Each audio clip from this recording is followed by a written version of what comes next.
I grew up in a house with a father that was a little ahead of his time with regard to conspiracy theories. I didn't understand why he read books by David Icke, who at the time was considered to be out there. Having been shunned by the BBC and ridiculed by many, the thought of someone I considered to be intelligent reading Icke's books baffled me. I joined the Freemasons at the Grand Lodge of the United Kingdom, located in London, when I turned 30. My only reason for joining was finding out what my father knew, and hopefully a lot more, by progressing through the ranks as quickly as possible. My aim was to ultimately join a very specific chapter, the Knights Templar. With just 2 years to go before I became the Worshipful Master, I decided to leave. I returned a few years later for a brief spell, simply because my youngest son was desperate to join. Sam was initiated into the Lodge of Lucullus, and at the time was the youngest Freemason in the UK. It wasn't until the pandemic that I really started to climb down the rabbit hole. With a lot of time on my hands and in the knowledge that I wasn't going to be back to work for at least 9 months, I discovered and then spent literally days on BitChute and on YouTube watching Joe Rogan. After a bit of digging, I discovered there had been a reset in 1776. And I discovered that this was to see the destruction and removal from the pages of history, the Tartarian Empire.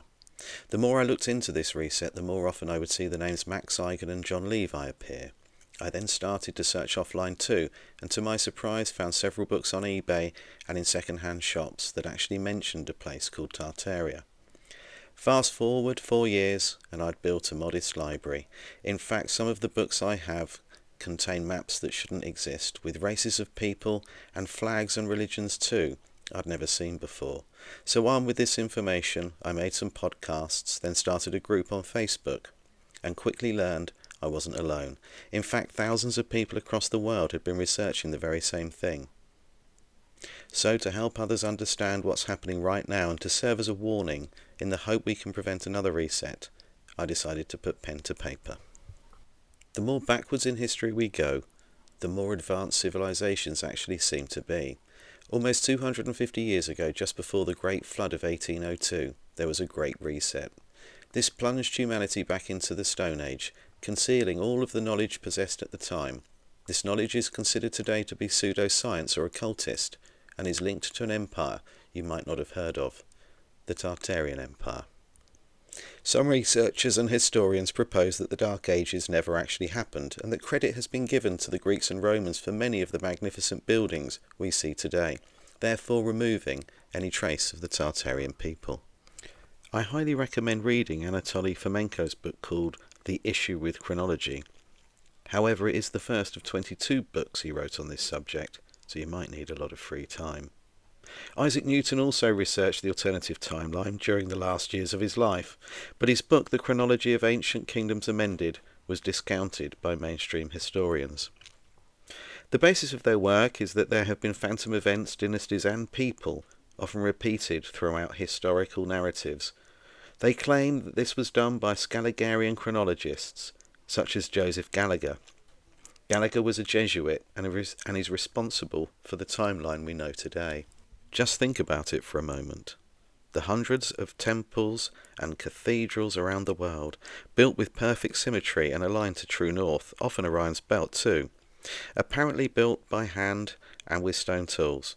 Added to this, many of the buildings share very similar styles and construction techniques. Yet this was done before we had any practical way to share the information and skill set. I'm of the opinion that the technology already existed and had done so for a very long time. The Empire of Tartaria was one of huge technological advancements and placed emphasis on free travel around the world via airships, trains and towards the end, the introduction of the electric car. World War II saw the destruction of some of the world's most incredible buildings and cities, such as Dresden, considered to be a major Tartarian city with huge importance to the Tartarian people. What happened in this city defies all human logic and was by any measurement an atrocity. After the reset of 1776, it would have been a tall order for the parasites to remove every single trace of the Tartarian Empire, as well as all of their technology. My guess is that as the buildings that were missed off the hit list came into the spotlight, strategic bombing was used to destroy them. The Napoleonic and Civil Wars also claimed a vast number of incredible buildings too. Those that remained standing would ultimately be repurposed, but before this could happen, there was a slight problem. With many old buildings, we rarely see the date it was actually built. Instead, they use words like established or founded. I believe the word established simply means when the parasites took ownership of the building as their own, or to put it another way, stole them. Up until the mid-1800s, you'll often see a date carved into a building or tomb where the first number, usually being the number 1, appears to be in a different font to the remaining numbers, and is often out of alignment.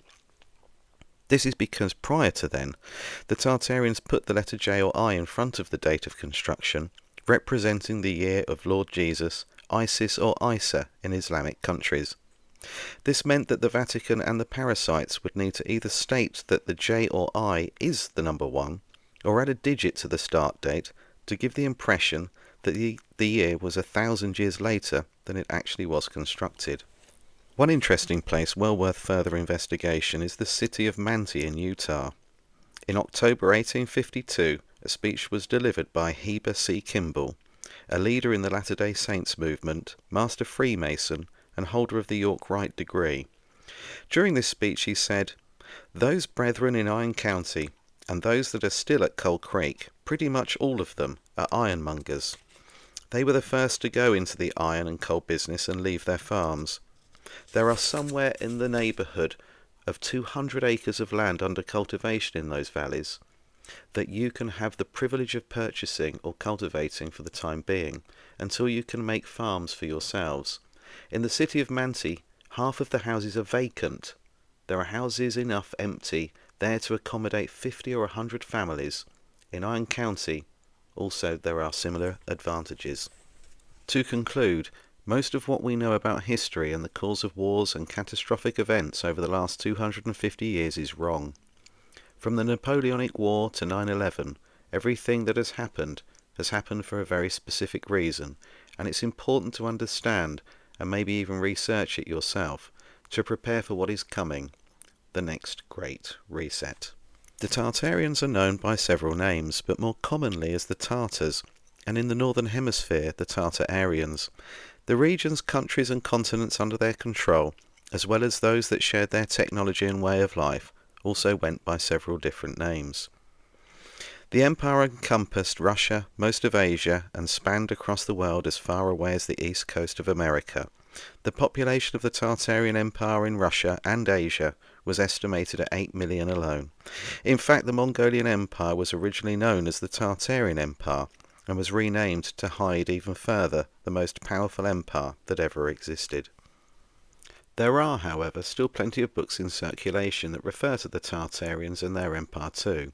There's also an exam paper you can find on Google, which I have downloaded and read, called A Comprehensive System of Modern Geography and History, written by Edwin Williams in 1835.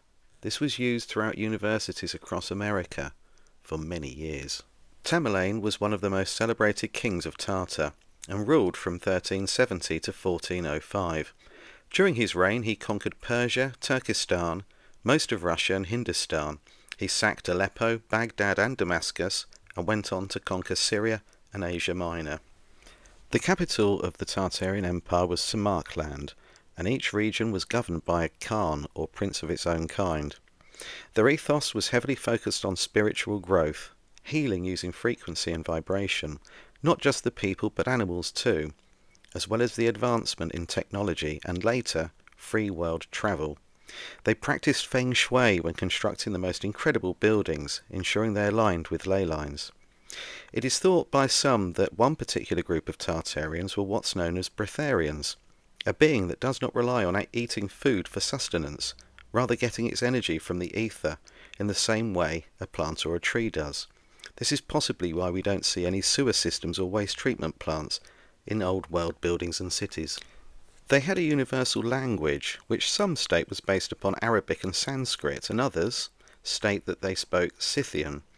Nikola Tesla wrote about this in the Atlas of Asia, which was published in 1653. Their flag was dominated by a griffin, considered by them to have been a real creature, as were centaurs, unicorns and mermaids. The Tartarians believed that griffins mated for life, and when one lost its partner, would spend the rest of its days in solitude, never seeking a new mate. This led to claims by the Vatican that the griffin was a symbol against remarriage. Their height was substantially greater than ours today, thus creating intrigue and mystery, as giants have always been creatures, we have been told, that don't exist. This can make it an awkward topic to get into, but I suspect that this is the desired effect that the narrative hopes for. Tales of giants go back to the beginning of time, whether it's Gilgamesh, the Nephilim, or fables of David and Goliath. They appear everywhere. Tartarian buildings had, and those that remain still have, the most enormous doors and windows. I appreciate that the bigger the window, the more light will enter the room, but when the window itself is so very high up that the average person today can't look out of it, and with regard to the huge entrances, why would anybody build a door 20 or 30 feet high? It would take a great deal longer and cost a great deal more to construct. Then consider the huge rooms for a moment. Ceilings so high that changing a light bulb requires a bit of forward planning, and step ladders quite a bit bigger than the ones most homes have today. Yes, they look grandiose and demand kudos. But how about heating these rooms in the winter? The Tartarians understood the importance of the 5 elements that govern the planet and everything on it. But the powers that be removed the ether from the list of elements during the 1800s to avoid us paying any particular attention to it or researching it further. These elements are land, water, air, fire and ether. By understanding how to harness energy from these elements, the Tartarians were able to create free electricity as well as manipulate via cymatics. Their work can still be found today in almost every church and cathedral, where you will see identical window apertures and designs, as well as the buildings themselves being constructed using sacred geometry. As I understand it, just being inside one of these magnificent buildings during the Tartarian era gave you a great feeling of euphoria, and were only ever designed and intended to heal. They used the same methods when landscaping large public gardens, which could also harness the same frequencies, which are 432 and 528 Hz, the frequencies of all living matter. During the last reset, this changed to 440 Hz at the hands of John D. Rockefeller, thus ensuring that the bells, windows and organs now produced a low frequency, to conjure a sense of disparity instead. What a vile man he must have been, and of course his descendants still conspire against us today. However, Rockefeller was not alone in this betrayal. His family was still, and is, united with the Rothschilds. Tartarians typically built on geomagnetic ley lines, which allowed them to harness telluric energy from the ground. These currents exhibit diurnal patterns, flowing towards the sun during the day and towards the poles at night. Telluric energy may be a term you've not encountered before, yet Tartarian architecture placed huge importance upon it, as they understood that it provided a natural electric current that flowed on and beneath the surface of the earth. One of the most peculiar remnants of the Tartarian Empire has to be the Star Fort. Sadly, this may well be the first time you've ever heard them mentioned, but once you've seen them, you'll be in awe of their beauty and the incredible engineering it took to create them. Again, they can be found all over the world, but from the ground they can be quite hard to detect. There remains approximately 319 star forts still in existence, and they can be found in Europe, South America, the Middle East, Far East and Russia. These uniquely designed symmetrical fortresses are almost always located near a source of water, and are actually independent ecosystems that, just like cathedrals and churches, create a sense of well-being and euphoria for those that live within the walls. They were constructed using sacred geometry and align with constellations and harness energy from the ether to generate the frequency of 528 Hz, which resonates between its walls. They also used ethereal vibration of water. Airships appear to play a huge role in transportation during the Tartarian reign. It is my belief that the many old world buildings we see around were actually used to board them. Many of the towers within cathedrals and palaces could also have been used for the very same purpose. Pinnacles have clearly been removed and replaced with crosses and crucifixes, and given the appearance once again of places of worship. For those of you that don't know Alexandra Palace, it was built to mirror Crystal Palace in South London. It was designed according to Wikipedia in 1875 by John Johnson and Alfred Meeson, yet no drawings or photographs of its construction exist.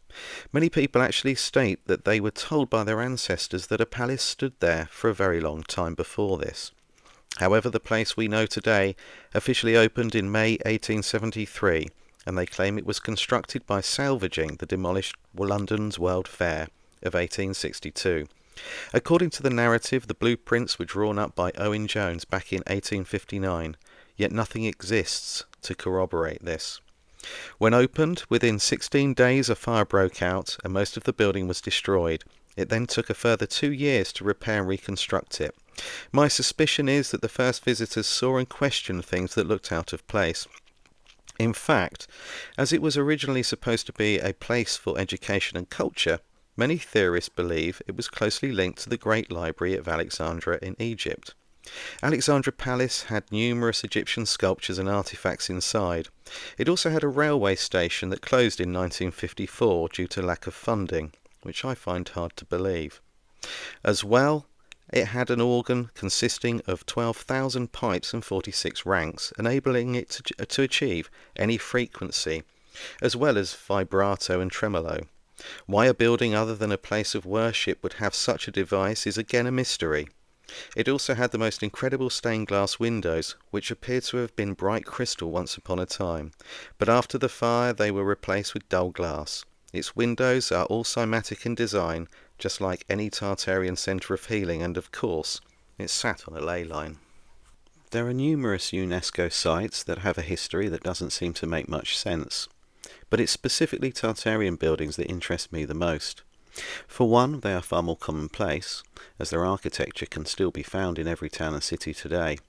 All you need to do is look up and look down. The windows of the buildings will usually be far too high to be of any use. The rooftops sometimes have the remnants of the equipment needed to harness energy from the ether, and you can't go far without seeing basement windows peeking through the pavement. Are we really expected to believe that when these structures were built, the architects chose to have a half window buried under the gravel, stone or tarmac? Are we also expected to believe that every house or church was designed with steps leading up to the front door, making it harder to access for many, and even harder to move items in and out? I'm sure you've all heard of Nikola Tesla, the namesake of Elon Musk's electric vehicle manufacturer and Serbian-born inventor of alternating current, who in 1891 created the Tesla coil. However, I'm not totally convinced that Nikola Tesla actually existed, but instead could have possibly been a person created by the parasites to explain the discovery of what is actually Tartarian technology. Each large structure, like cathedrals, palaces and mansions, had the Tesla-style coils fitted within the roof. Some had spires and some had copper domes, but both achieved the same desired effect. The larger buildings, with the sole purpose to receive and store energy, were denoted by their red and white rows of brickwork, resembling a modern battery in many ways.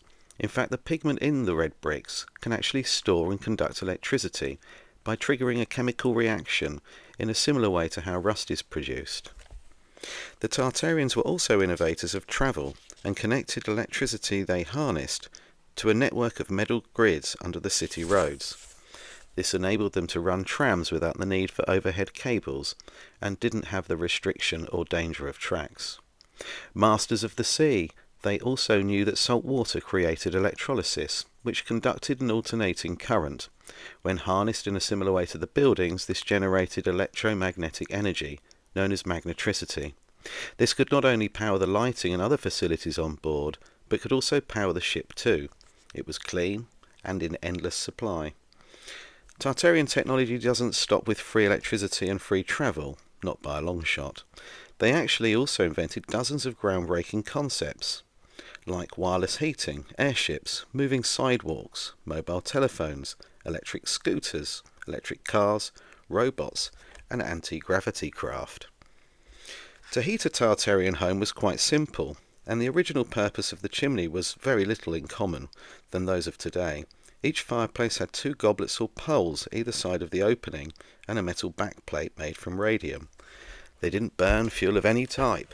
but instead they utilised the free energy transmitted from the rooftop antennas, resonators and capacitors to bounce ionised air between the goblets. This was then stored in the metal backplate. In the winter it generated heat by creating a vacuum within the chimney, and in the summer the metal backplate absorbed the heat and the vacuum was used to cool the room. The chimney was simply ventilation. It seems to me that the World's Fairs, which popped up in most major cities in the Northern Hemisphere at around the same time, were actually used to exhibit this Tartarian technology, now made ready for public use. The more advanced technology appears to have been kept for military applications, though. You may be also interested to learn that the battery goes back a very long time too, way further than the Tartarian Empire. The Baghdad battery, or Parthian battery, was an artifact hypothesized to be an ancient version of a battery, found in 1938 by a German archaeologist. It's estimated to be around 2,000 years old. I would also like to bring your attention to the very mysterious object called the Vajra. It's Hindu for thunderbolt, and this is a legendary and ritualistic tool symbolizing the properties of a diamond for indestructibility and a thunderbolt for irresistible force. In Hinduism, it has also been associated with weapons, as it is said to be able to harness energy from the ether, which can be emitted in the same way as a laser gun. You might be interested to learn that Elon Musk has one placed on his side table. Having had their country all but destroyed by the comet of 1811, followed by earthquakes, fires and floods, then the outbreak of civil war, the Moors that survived were then enslaved. To whitewash American history, the parasites came up with the story that these African Americans actually arrived as slaves courtesy of the British Empire. Yes, the Moors originated from Africa, but not exactly in the way mainstream history has told us. The Moors were a significant part of the Empire of Tartaria. In fact, these people were noble, sophisticated and highly advanced. Their architecture and building methods had constructed not just the star forts, but every single magnificent building that was left standing, including the White House. The only way the parasites had to destroy their history and stake claim to the Americas was to enslave them, change their names and force them to speak English by re-educating them. Those that refused to comply were murdered, and their children were grown up knowing nothing about their past. Instead, they were given a new narrative and told that the early white settlers had civilized America and that before they had arrived, it was barren, with only tribes of indigenous people inhabiting it. So the term whitewashing not only refers to painting over buildings from the old world, thus hiding dates and engravings, but also refers to a far worse and sickening method of denying people from the knowledge of their history and the incredible achievements of their ancestors. By 1870, there had been over 75 world fairs in as far away as China and Samoa, attended by people from all over the world, at a time when world travel was costly and time-consuming. Not only that, but transporting the innovations on display would have taken a great deal of effort, as it was all done by sea. They claimed that at the Chicago World Exhibition in 1893, over a quarter of the population of America attended. But how? Where did they stay, and are we expected to believe that they trekked across the country in a horse and buggy? It's my opinion that the World's Fairs and expositions were housed in Tartarian or Moor palaces and their grounds, aiming to fool people into thinking that the early settlers were capable of constructing such great architecture. Therefore, ultimately, these events were mass brainwashing exercises. What were once Tartarian palaces and temples were shown off to the world as having been built from scratch by local builders in as little as 6 months, then destroyed shortly afterwards. Until the 1800s, the mentally unwell were usually cared for by friends and family, but all of a sudden dozens of purpose-built facilities popped up almost overnight. The first asylum opened in England in 1247 to give refuge to the mentally ill. It was called Bethlehem and was part of the Priory of the New Order of Our Lady of Bethlehem, located in the City of London. Today, this is better known as Bedlam. In the 1810 paper called The Illustration of Madness, written by John Haslam, an apothecary to Bedlam and a leading psychiatrist of the early 19th century, detailed the case of James Tilly Matthews, who had been a patient in the hospital for some 10 years. He believed that his mind was under control of the heirloom, a terrifying and mysterious machine with gases that were apparently brainwashing politicians and plunging Europe into revolution, terror and war. You could be committed for a whole host of ridiculous reasons, which, as well as you never seeing freedom again, also meant that your children would become orphans and ultimately property of the state. The reasons are more insane than the people they locked up. It would appear that almost anything other than towing the line and keeping your mouth shut could get you committed for life. This, along with all the civil wars, left a lot of orphan children in every English-speaking country in the world, as well as across Europe and Russia too. At the start of the 1800s, and just a few years after the reset of 1776, there were only a few thousand lunatics housed in Britain's asylums, but by the end of the century this had increased to over 100,000. By 1904, America had committed over 150,000 people, and Germany had founded more than 400 asylums to cope with demand, a demand that didn't exist before the reset. Literally all of the asylums were built with incredible skill and craftsmanship. But why would the state go to such extraordinary lengths to design and build these incredible Greco-Roman style mansions simply to house the very people they wanted to be removed from society? The cost involved and time taken to erect marble pillars, landscape beautiful gardens and grounds, as well as interior design that would rival any stately home or palace, would have been immense. It's also worth noting that at the very same time, the settlers were building and living in quite basic wooden houses, had only a horse and buggy as a mode of transport, and worked with basic tools. The only logical explanation is that these buildings were the remains of the Tartarian Empire, and everyone in them was a citizen of the old world that simply couldn't or wouldn't comply to the New World Order. Are prisons places where the parasites harness energy?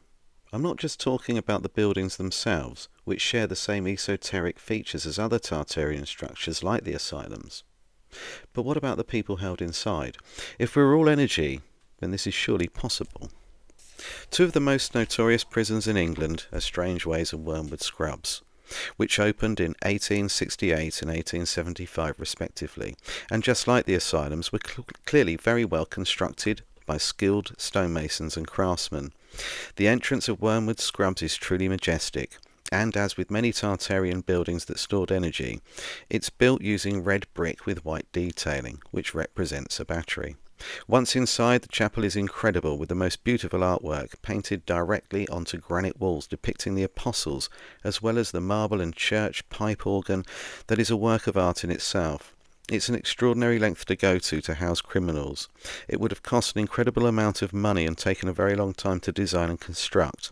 Again, as with all Tartarian buildings, the doors are huge, with no reasonable explanation for this, and the windows are too high to see out of.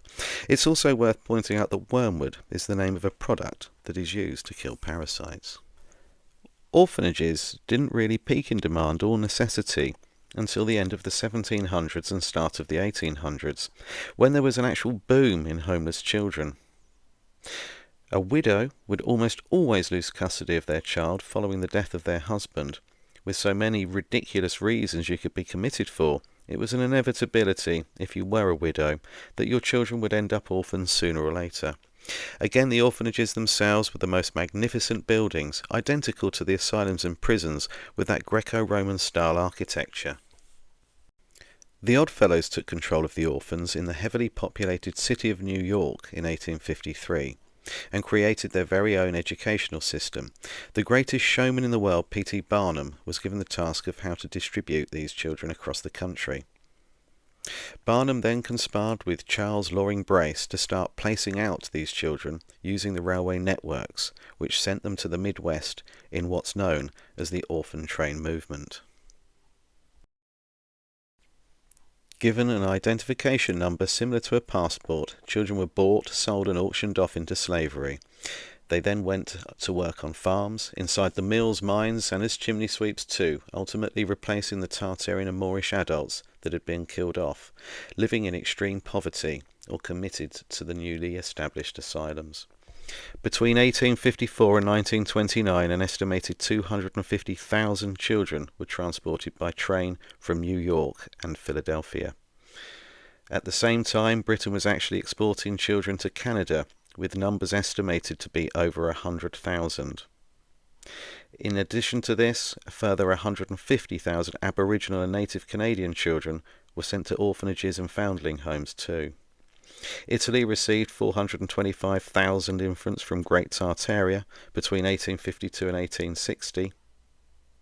And there are estimates that the children born just in the year 1875 alone, 93,000 of them, were abandoned by their parents in France.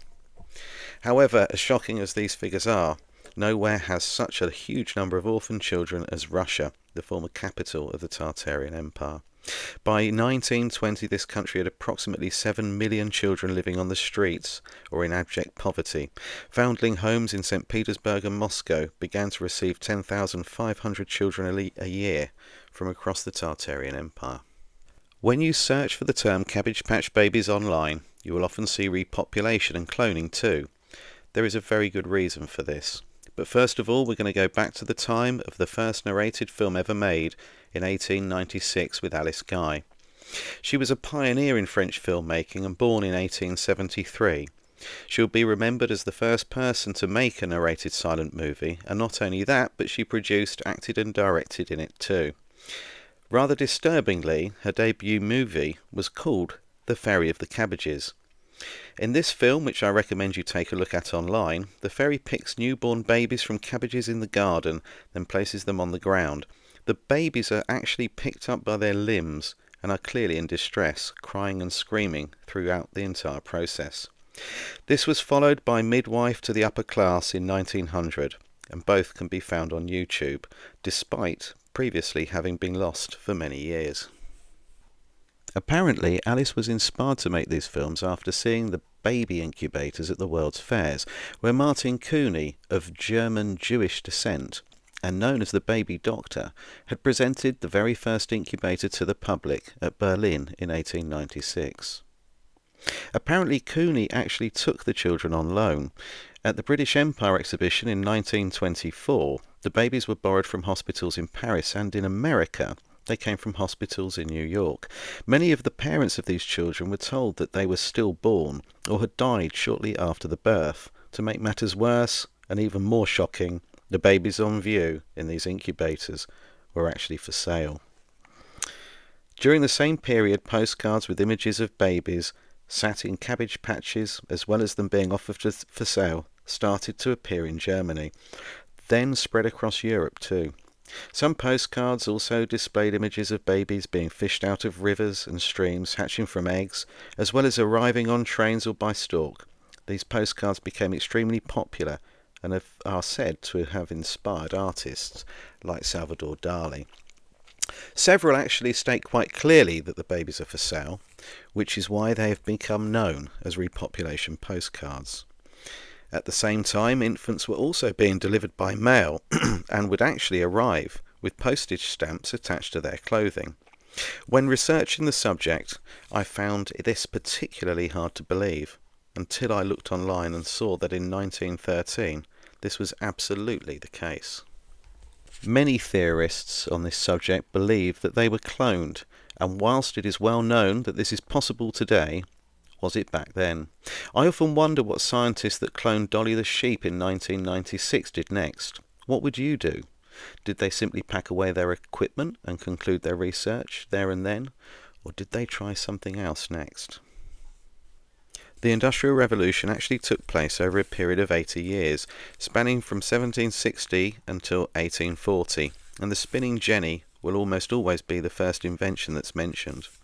As well as this, we saw mining begin on a massive scale, and the horror stories surrounding the Victorian workhouses, which seemed more like slave labour camps.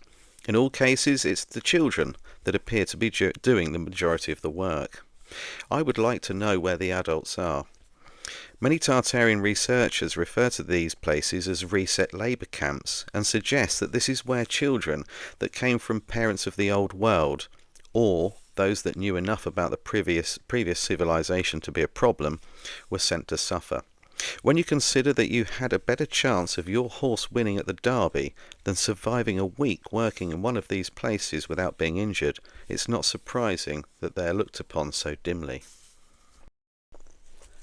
Mining was the most dangerous profession of all, with children as young as 8 years old working with naked flames in very confined spaces, quite often with highly flammable gases present too. In America, the orphan trains provided this workforce, and despite many of the children that rode these trains believing they were about to be welcomed into a new and loving home, they ended up working on farms and treated as slaves. Some were even sold from one farm to another, and this all occurred at the same time as colonization. My theory from the research I've done over several years is that the Industrial Revolution was a period of time where powerful and wealthy men took it upon themselves to attempt to reverse engineer the technology that remained from the Tartarian Empire, probably without actually knowing how to use it safely and properly, thus resulting in accidents, disasters, and deaths. Nikola Tesla was born during a lightning storm in the town of Smidgen, in what is now Croatia, on the 10th of July 1856.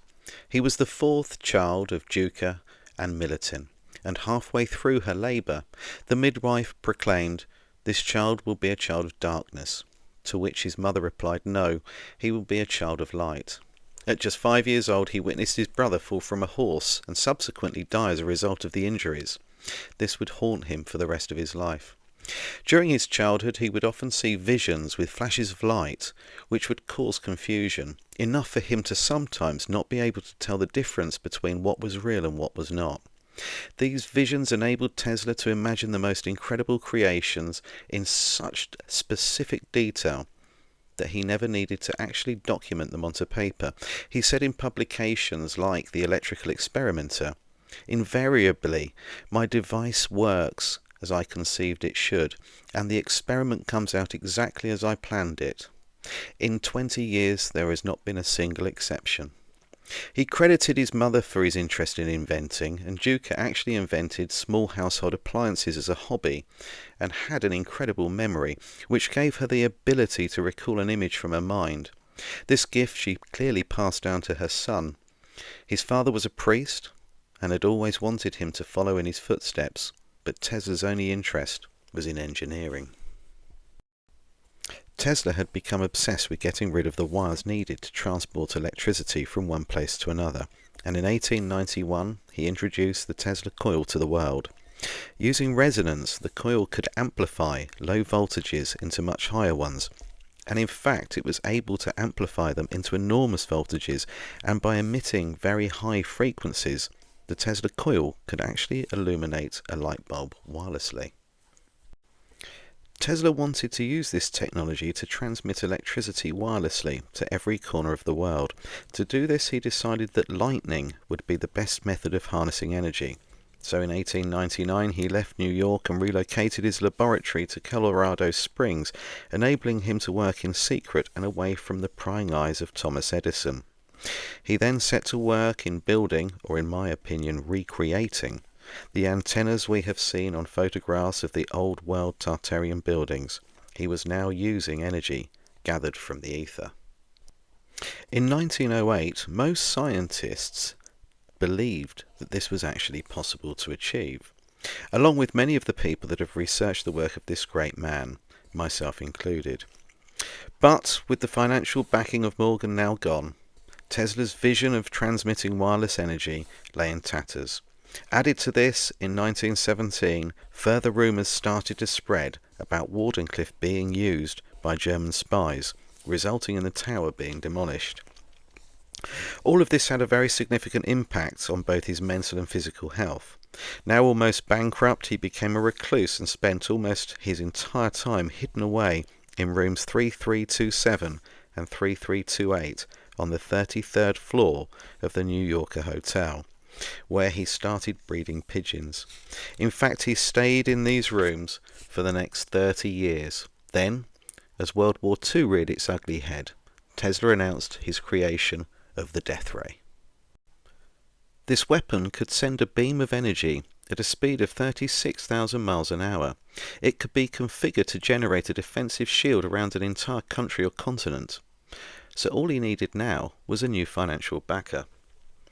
Tesla's sale of this technology in 1935 raised him $25,000 and is well documented. However, most believe that the design he sold the Russians was too basic to make a working model. At the same time, he is thought to have been having secret communications with a German spy named George Florek, who was convicted of being a high-ranking Nazi officer at the end of the war.